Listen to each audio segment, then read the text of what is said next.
Hi, I'm Dave, founder of Halloween Year Round, and I'm here today to review Death Valley, the latest and final Shudder original movie of 2021.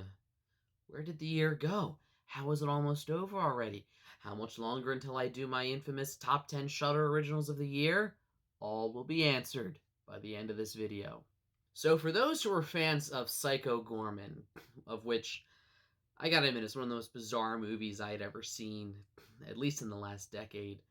Psycho Gorman, awesome practical effects, cheesy but fun, knew exactly what it was. So when I heard that the star of that, Matthew Ninneber, or Ninneber, I'm gonna probably butcher it, but hey, people butcher my last name, so what are you gonna do? When I heard that he was behind this Death Valley movie and that it was going to be kind of like a monster movie, with him not only writing and directing, but also, starring as the creature, I was really excited. I went into this kind of with more expectation than I would any other Shudder original, to be honest. I gotta admit, from the start, like the first 15, 20 minutes, I wasn't sold on it. It felt like we caught our first glimpse of the creature. We got our first glimpse of the plot. Okay, there's this scientific facility where this thing has gotten loose that the scientists were experimenting on, and these soldiers are going to have to come in and fight their way through this underground lair. And my first thought was, didn't I just see Resident Evil Welcome to Raccoon City like 2 weeks ago? This all seems very familiar. So then we get to that point, we meet our scientist, trying to be rescued, and then we meet the soldiers who are going to go rescue her. We meet our main character, Beckett, played by Jeremy Ninnebar, the younger brother of the writer-director and star of Psycho Gorman, and his buddy Marshall, and I guess they're kind of like mercenaries, they're hired to go do this job, and like he has the cliche phone call with his wife, and of course she's pregnant, and she's like, this is your last job, right? You're not doing any, no, you promise no more. And it's like I can hear now. You guys have seen the channel before, my fiance Jess. I heard the same tone from his wife talking about him not doing another deadly mission as like Jess gives to me when it's like, I know I just went to the movies like already this week, but there's another one coming out tomorrow that I have to see and review. And it's just this, well, you're not going. It was just, it was funny to hear that same tone, but be about something life or death.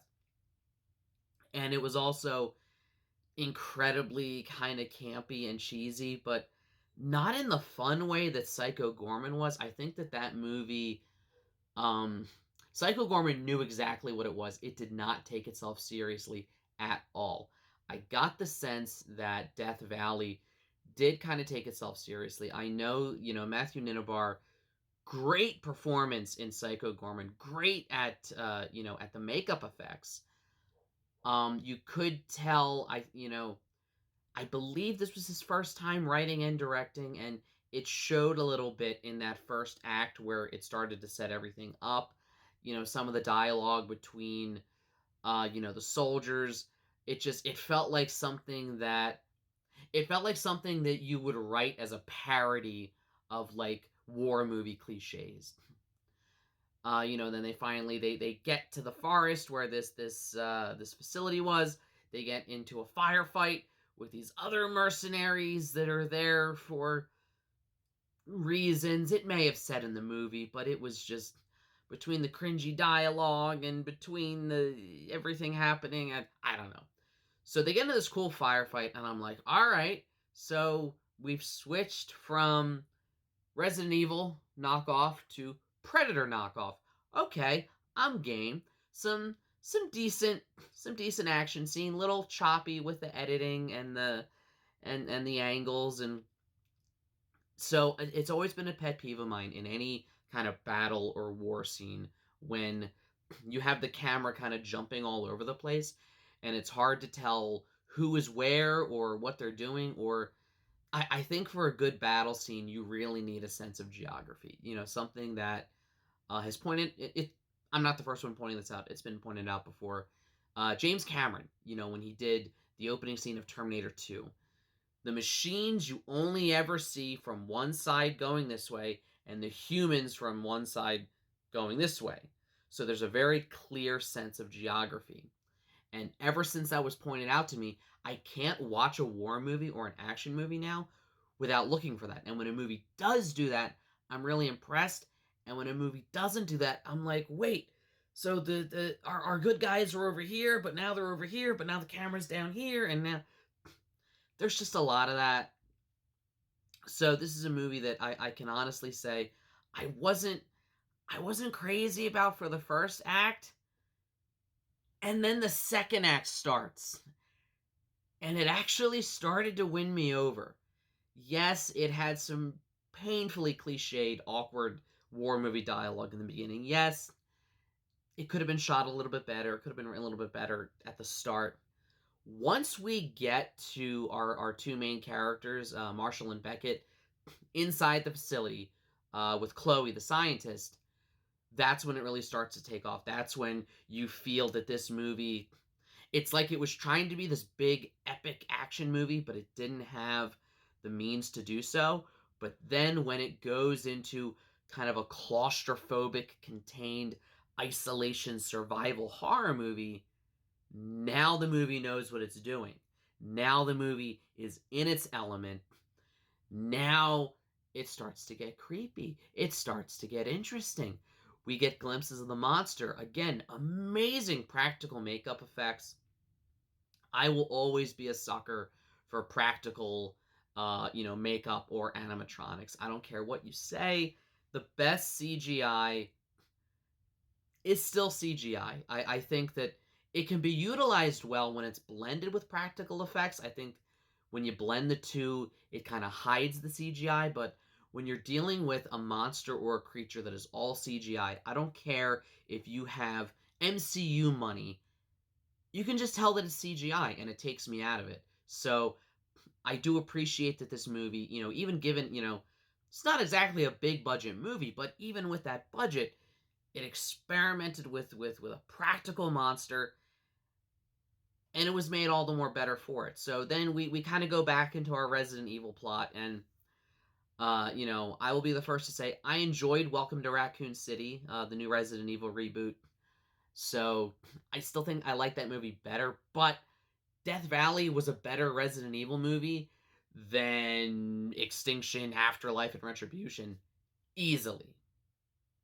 I realize that's not exactly setting a high bar, but I like those aspects of it. I think that this is a movie, if you can get through that first act without cringing too much, if you can get to that second act where the movie gets its act together, no pun intended, and the movie knows what to do, it knows what it's doing. It goes from Resident Evil to Predator to Alien. Well, the movie knows Alien. It knows how to. There is a real sense of you feel trapped down there. And I think that I would give this movie. I normally don't give like ratings or grades to movies, but I'm gonna do it for just this one. This is a movie that, had it gotten to there faster, had the whole thing been in that underground, contained, isolated, tension build that we got, I'd give it a solid B. Because of that first act, that's what knocks it down to like a C or maybe a C plus. So, it's a fun. If you're a fan of practical monster stuff, definitely check it out. Like I said, I love the variety that you get. I love that. I know I feel bad because I knock on movies I don't like, or at least I knock on things I don't like about certain movies. I've been in the industry before. I've written, I've acted. I know how much effort it takes, and I know that a lot of people put a lot of effort into this, and very I'm proud of them, and I admire them for making this movie, even if I didn't necessarily like all of it. It's one that I probably would watch again. I think that at least that second and third act was intriguing enough to make up for the first act. Because I gotta tell you, it feels like two totally different movies, and not always in a good way. I think that You look back at From Dusk Till Dawn, 1996. That was a movie that first half feels like a typical Tarantino crime thriller, and then right around that halfway point, it turns into vampire horror. And the genre shift works because it's just as unexpected for the characters.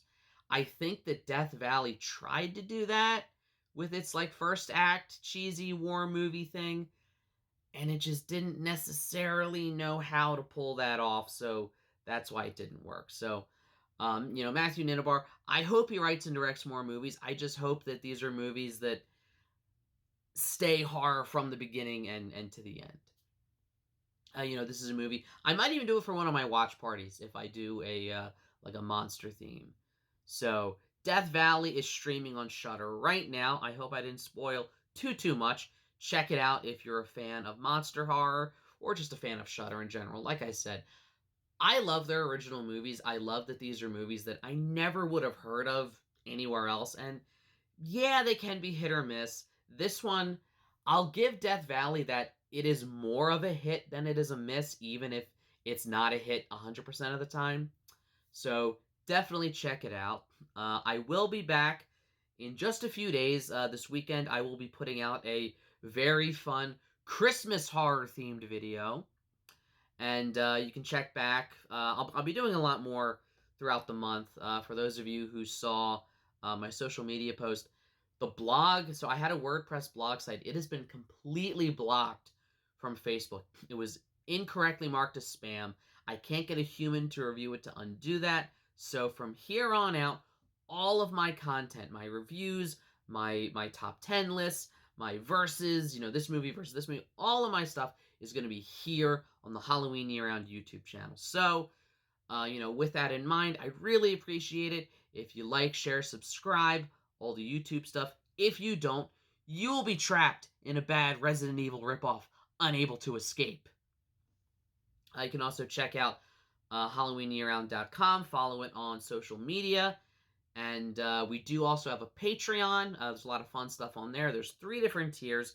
All of them, you get to be part of our weekly watch parties and even help decide which movies we watch for them. That's every Thursday. And finally, if you want to shop Halloween year-round merchandise, I do have a shop on Redbubble. You can shop shirts, hats, mugs, whatever you want with the Halloween year-round logo or that just say, every day is Halloween. Because, let's be frank, it is. So, thank you for watching. Go check out this movie. And remember, come back to this channel because we're going to have a ton more great output. So, until I see you again, stay scared and every day is Halloween.